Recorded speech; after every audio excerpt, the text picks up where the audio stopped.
Olen Zellweger, you're an Anaheim Duck. Oh, wait, hold on. That's yesterday's notes. Hold on. Olen Zellweger, you're an all-star.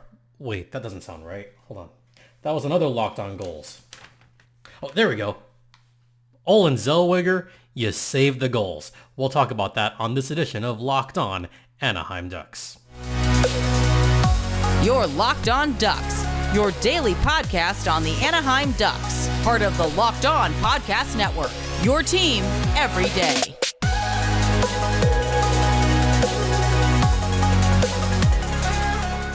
Welcome to Locked On Anaheim Ducks, part of the Locked On Podcast Network. I'm your host, Jason J.D. Hernandez. I've been covering hockey for well over a decade. Today's episode is brought to you by FanDuel. Make every moment more. Right now, new customers get $150 in bonus bets guaranteed when you place a $5 bet. Visit FanDuel.com/LockedOn to get started. So we are going to talk a lot about Olen Zellweger on this one, even though he is now an Anaheim Duck. This is Goals Thursday. This is actually, I'm just going to peel back the curtain a ton to start off with. I am still feeling really sick. To be very honest with you all, this is take 4. The first 3 takes, I've been coughing a lot. So I waited a little bit. Now I'm finally feeling better. So we're just going to push through and try to at least put out some kind of decent show, because I actually do have some notes on this. And a lot of them are about Olen Zellweger's time with San Diego before he got called up to the Anaheim Ducks.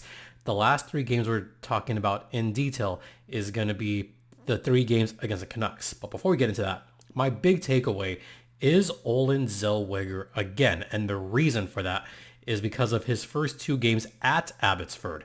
And the reason I'm talking about those 2 games in particular is because I think those really showcased how far Olen Zellweger has come. Not just his entirety, not just his entire body of work, but just within the scope of this past season. And really within the scope of this past month, that we've begun to see much bigger strides for Olen Zellweger. And I'm looking at not only last week's games, but this week's games in general. And I look at the first game against the Abbotsford Canucks, where they weren't really playing a whole lot of defense in this game. In fact, Olen Zellweger had a ton of room on that first game. And when he has that much time and space, that's where he really shines. We saw that on Tuesday's game against the Sabres. We saw this last weekend against the Abbotsford Canucks. When you are given that much space and you have that kind of vision and skating ability, then you're going to endear yourself to the higher ups. And I think that's what happened here. And when I look at that first game against Abbotsford, even that first goal that he had, he was given a crap ton of space to work with, and with good reason.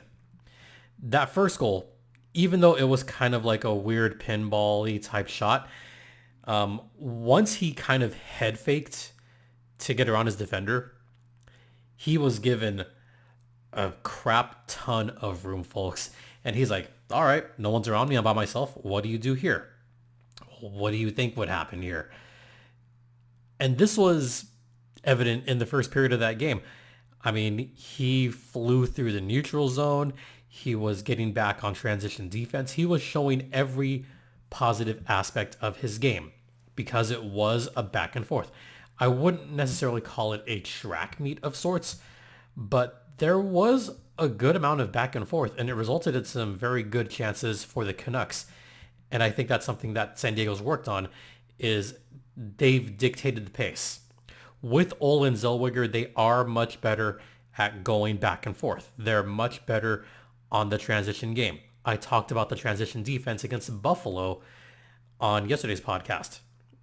The same thing happened against Abbotsford, where once it was transition play, that's where Olen Zellweger was given so much more room.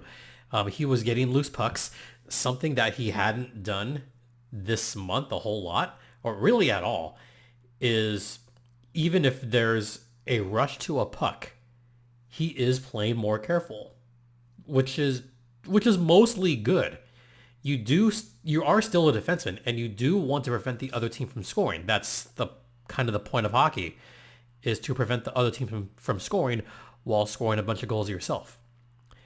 And the pucks that he does go after, he knows that if he's starting at the same spot as whoever he's playing against, he's usually going to win that puck battle. He's usually going to win that race.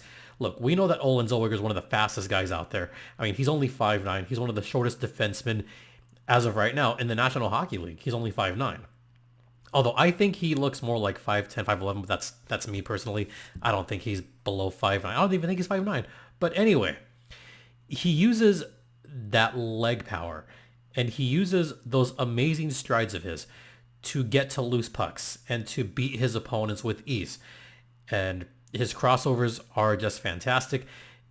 It's almost like he glides on the ice. And I said this about Jamie Drysdale, but this applies to Olen Zellweger as well. First game of that series, he was unbelievable. In fact, I would say he was unstoppable on that first game against the Abbotsford Canucks. The second game against the Canucks, I'll admit that both teams played way slower of a pace. I mean, considerably slower of a pace. But that's how... Actually, Tuesday's game was a super slow pace. The game against Abbotsford on Sunday, that was a track meet as well. But I think San Diego looked a little bit more tired on that one. Zellweger did struggle on that Sunday game. It was also like a weird Sunday, like afternoon type game. But the Saturday game, that might have been his best game probably all season long. That includes the game against the Buffalo Sabres. The Saturday game, the first game of the series, the shot that he had to give the Gulls the lead. I mean, that was just a pinpoint perfect shot. Something that I loved watching. Just to go back to that one, once Zellweger got a hold of the loose puck, he was all alone on the right side and just sniped it. And this was off of a great puck battle one. But Zellweger was wide open and too much time and space, and he just rifled it in. So Zellweger looking good in Anaheim, but looking really good in San Diego as someone that covers both teams. I mean, Olen Zellweger, I think, should have been called up a while ago. But right now, the San Diego Gulls, believe it or not, have a slightly better chance at the playoffs. They're not as far out as the Ducks. And Zellweger does look good in Anaheim. Don't get me wrong. But now I'm kind of understanding a little bit why they're bringing him up a little bit slowly. They want him to dominate at every level. He dominated at World Juniors for a little bit. He dominated in juniors last season. I mean, really dominated. And he has had games where he has been the most noticeable player on the San Diego Gulls roster this season. So for Gulls fans, I know it's sad to see Olen Zellweger go. I do think he returns back to San Diego for the All-Star break. That way he could be the Gulls representative. I think he's very deserving of that. He's deserving of having an All-Star game up in San Jose. And God, I would love to see Olen Zellweger in the skills competition this year. I think that would be fan-freaking-tastic. So, all right, that's my whole thing on Olen Zellweger. Let's see, I talked about the height, talked about All-Star. Yeah, that's everything I want to talk about as far as Olen Zellweger. Yes, I know I'm talking about him a lot on this podcast, but do you know how well-deserved that is? Olen Zellweger deserves all the praise. And by the way, Zellweger's quickly becoming one of my favorite players in the entire organization. I mean, partially because we share a birthday, September 10th. Yeah, fellow Virgos. All right, we're going to head into the first intermission. We'll talk about the last 3 games in detail. We will get to that on the other side. Now a brief word from FanDuel. That is right. FanDuel is the official sports betting partner of the NFL, and the NFL playoffs are heating up. We're down to the last 4 teams. Who's it going to be? Are the Chiefs going to pull through? How about the 49ers? How are they looking? How about the Ravens? They're looking pretty good too. Well, get in on all the action with FanDuel, America's #1 sportsbook. Right now, new customers get $150 in bonus bets guaranteed when you place a $5 bet. That's $150 in bonus bets, win or lose, and the app is so easy to use. There's a lot of different ways to bet, like live same game parlays, finding bets in the new Explore tab, make a parlay in the Parlay Hub, go to futures, and so much more. So visit fanduel.com/lockedon and make your first bet a touchdown. FanDuel is the official sports betting partner of the Locked On Podcast Network, and please, folks, gamble responsibly. Welcome back to Locked On Gulls, which is under the umbrella of Locked On Anaheim Ducks and part of the Locked On Podcast Network. Once again, you're locked in with Jason JD Hernandez. Let's talk about the last 3 games that took place. 2 of them with Olen Zellweger, 1 of them without. And we're going to start up in Abbotsford. The first game took place on Saturday, and this was a sign of good things to come. The Gulls have not played well in Abbotsford over the last few seasons. They've had a tough time with them. But we saw the return of Sasha Pastujov and Drew Hellison. Yeah, so they're both back in the lineup.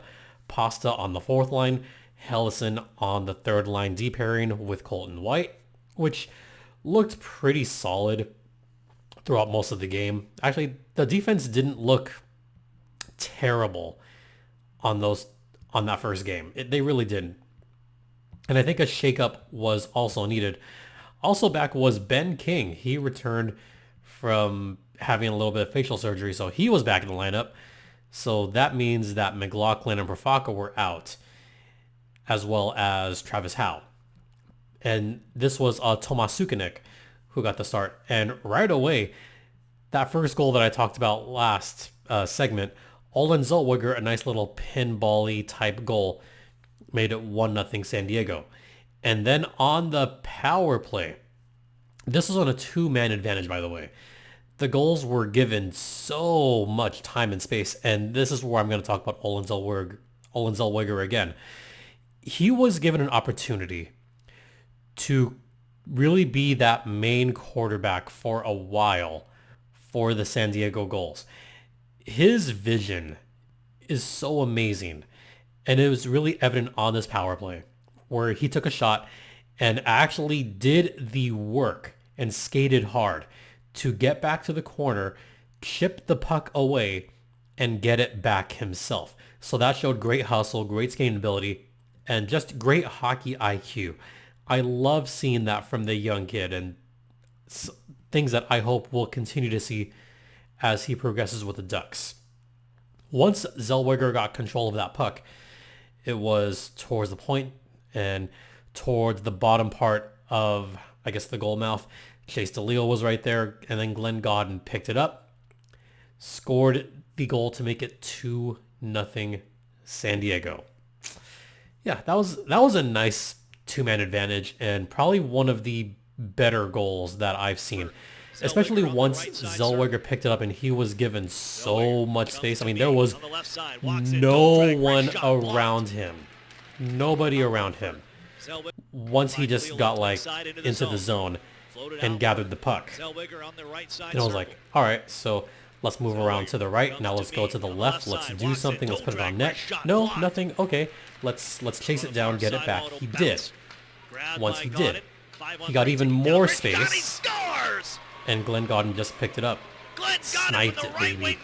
Making it 2-0 San Diego. As much credit as I want to give Glenn Godden for that goal, because the first segment talked about Olen Zellweger, I'm going to give credit to Olen Zellweger on this one. He makes that goal. He's the one that got it towards the net. He's the one that chased it down. He's the one that knocked it loose. And he's the one that knocked it out towards the point where there was no Canucks around. He knew it was a 5-on-3. He knew there would be no one around there.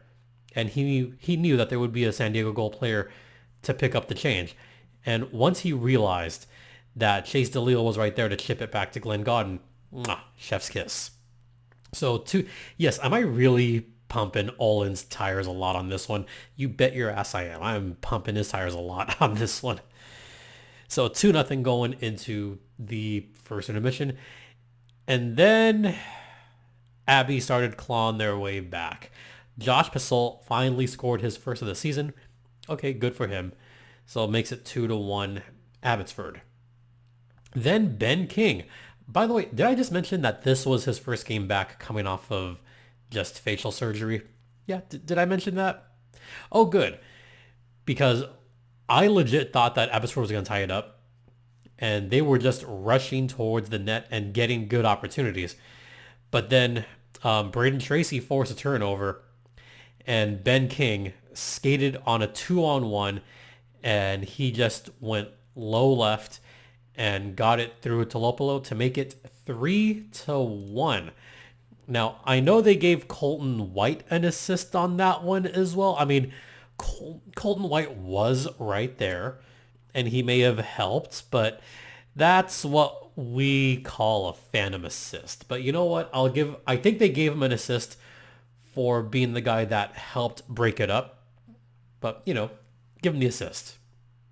But I think Braden Tracy was the one that eventually knocked it. Anyway, so Ben King scores.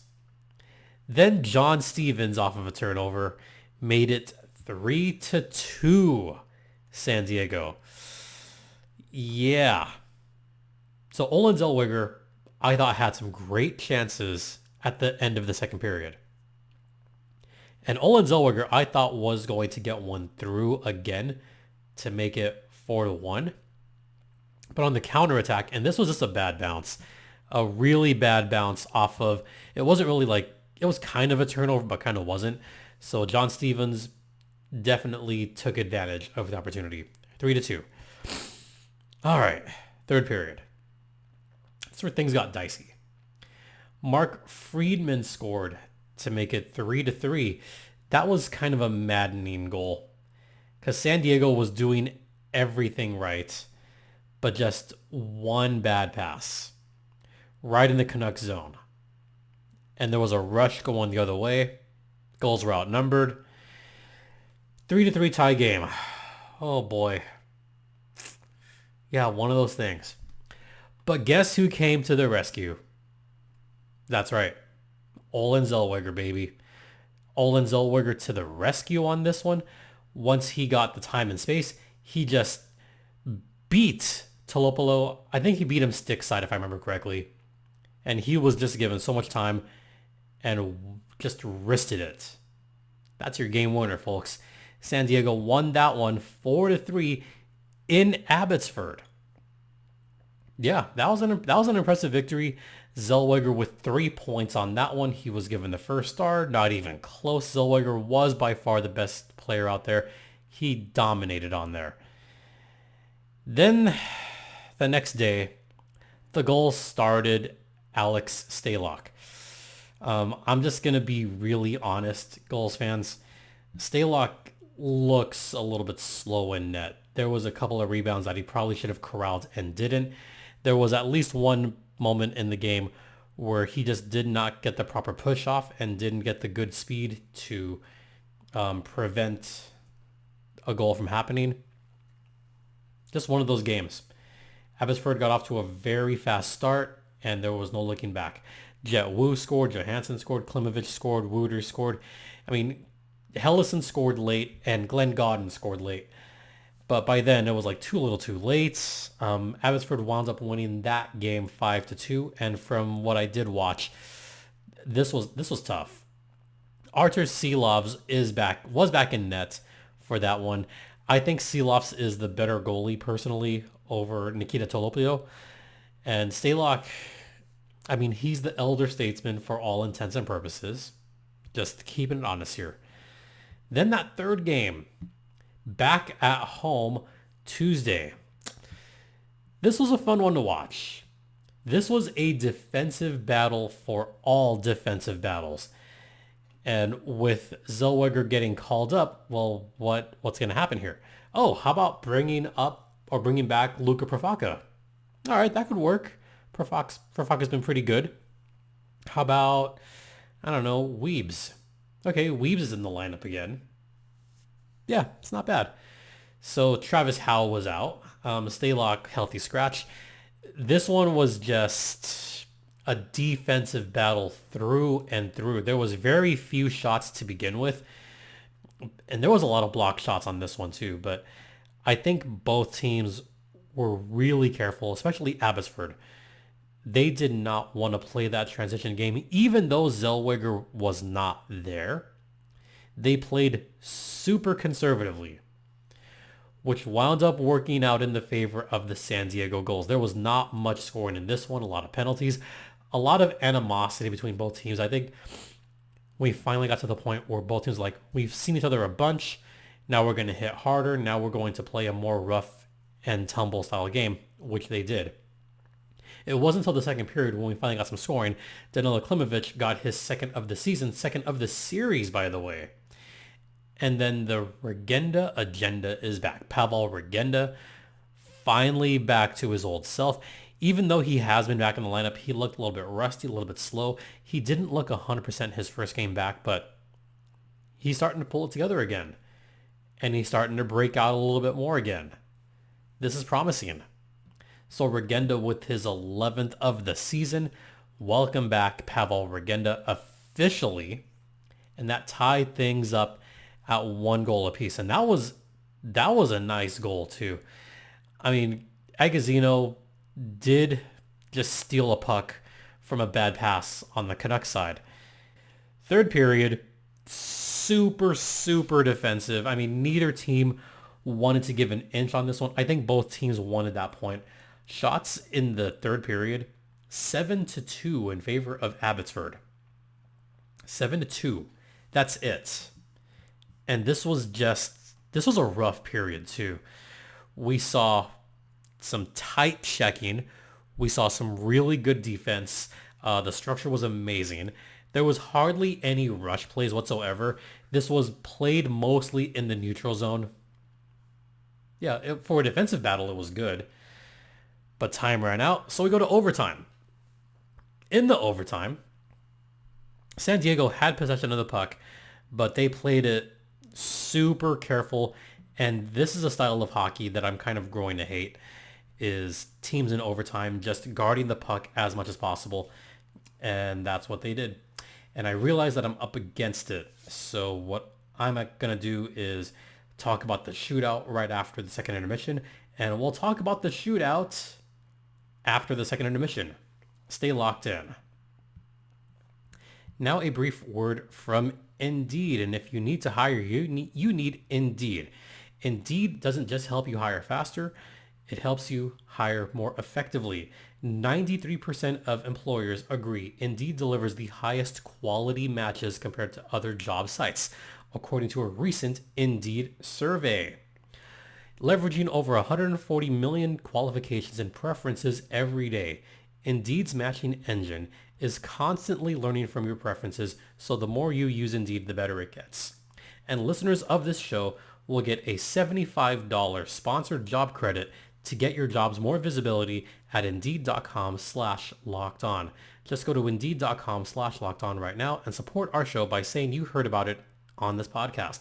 Indeed.com/lockedon. Terms and conditions apply. Need to hire? You need Indeed. We're also brought to you by Logix Banking. You know, on the show you get a lot of analysis and hot takes. Well, let me give you my hottest take of the day. The best lineup in the LA and surrounding areas right now is the lineup of auto loans at Logix. They start off with my favorites. The proven and dependable new and used vehicle loans. Count on these guys to give you low rates and save you big time bucks.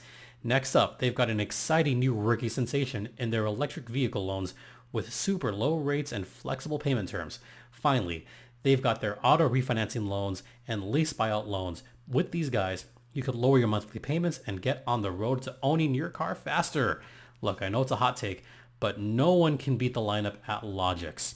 Visit your local Logix branch right here in the LA and surrounding areas and let one of their amazing team members help you out.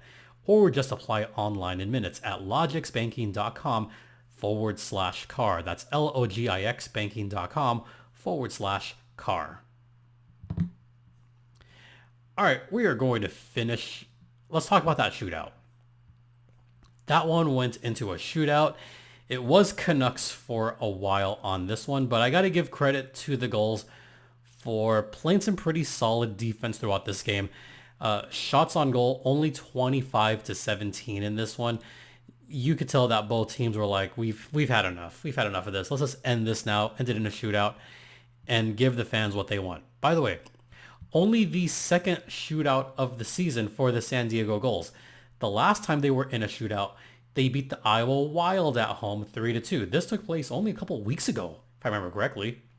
So the Gulls are kind of familiar with the shootout here. Starting off in the shootout, we had, well, first off, the Canucks decided, yeah, we're going to shoot first. Wait, what? The Gulls decided that they're going to let the Canucks shoot first? Okay, there we go. And this was just a great move. Calle Clang was beat on this one. Tristan Nielsen beat him from left to right. Nice little move there. So Nielsen scores, making it 1-0. And then Ben King, he went in super slowly, just slowed down, and then just boom, beat Silov's high, 1-1 in the shootout. Then Vasily Podkolzin could not score on his opportunity, so still tied 1-1. Klang just stopped him, and Nestorenko beat Silov's. Great speed, super fast. That made it 2-1. And then Calle Clang with the big stop, the big save at the end, besting Aiden McDonough. That is it. Time to celebrate in San Diego. Gulls win in a shootout 2-1 over the Abbotsford Canucks. Can you believe the San Diego Gulls are 2-0 in the shootout this season? 2-0. Maybe they should go in the shootout all the time. Maybe the Gulls should just hang back, keep it tied, go into overtime, really hang back, get to a shootout, and then strike. That's what they should do. I'm only partially kidding, folks. All right, we're going to wrap up here, but once again, thank you all for listening. Thanks for watching. Don't forget, this podcast is free and available across all platforms, and you can follow me on Twitter at StimpyJD. Show's Twitter's at LO_Ducks, ad free on Amazon, etc., etc. Once again, thank you all for your continued support. It is so greatly appreciated. I'm going to go cough in the other room for Locked On Anaheim Ducks. I'm Jason JD Hernandez saying have a great rest of the day. We'll be back with a postcast later tonight. Please remember to be safe out there, be kind to one another, and Ducks fly together.